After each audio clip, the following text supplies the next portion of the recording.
Hey, what's up everybody? This is Flashback Toys and Collectibles, and today I'm going to be taking a look at a clone or knockoff of Faker from the Masters of the Universe Classics toy line.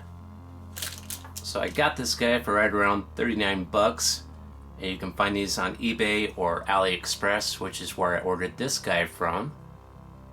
So this guy did not come with a box or any sort of packaging, he just came loose like this. He also came with a couple accessories here. Let's go and open this up. So here's a shield, and it's the traditional orange color of Faker. So there's not a lot of detail happening with this. It's got some black dots on the edges, and that's about it. There's a double-sided axe and a power sword. Let's take a closer look at Faker.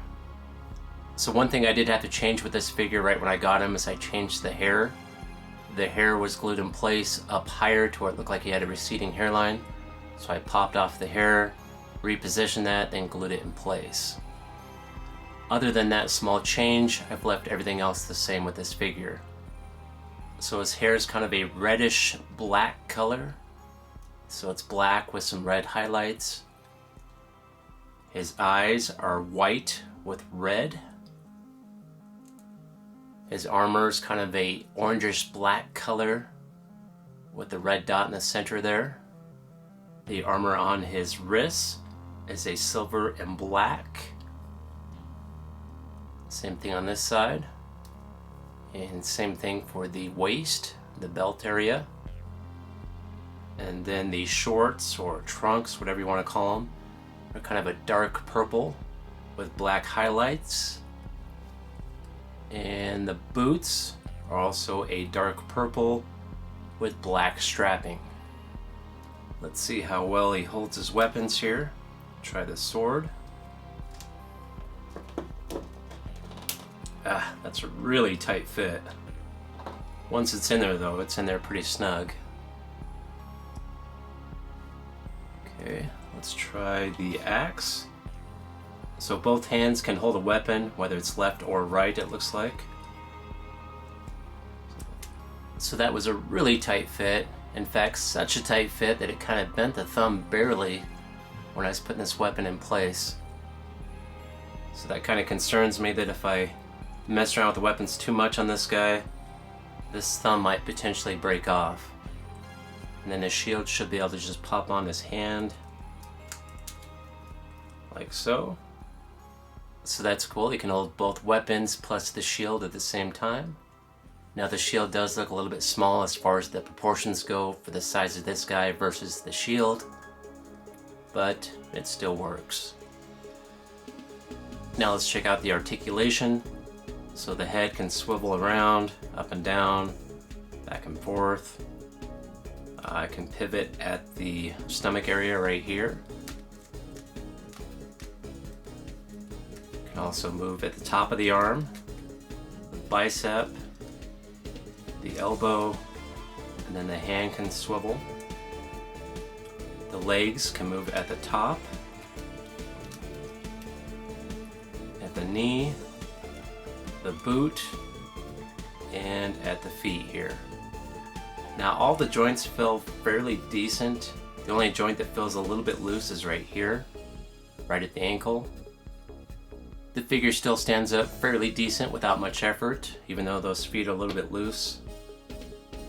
And this figure can stand in quite a few different poses with all this articulation.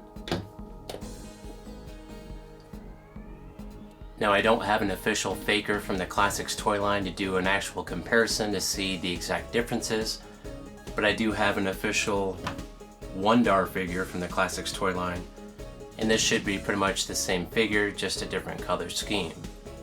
So they appear to be the same exact height. The faces are pretty close to being the same, but the way the eyebrows and eyes are painted are different on Faker, and of course Faker has the red eyes.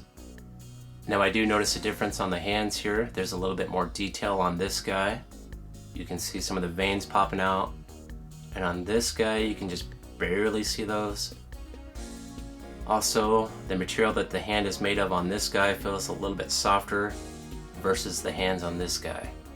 So the hands seem to be a little bit more brittle on this clone figure. If you take a look at the belt and shorts, those appear to be the same, and they seem to feel the same as well. And then the boots, they got the similar straps, they're just different color. And with the ankles on this guy, they are a little bit tighter than on this figure. This is that joint that I was talking about that's kind of loose.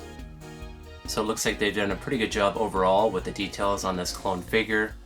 Now the official figure from the Classics toy line can go from anywhere from $150 to $200 plus. So to get this guy for only 40 bucks, I think is a pretty good price. This guy here usually averages around 200 bucks.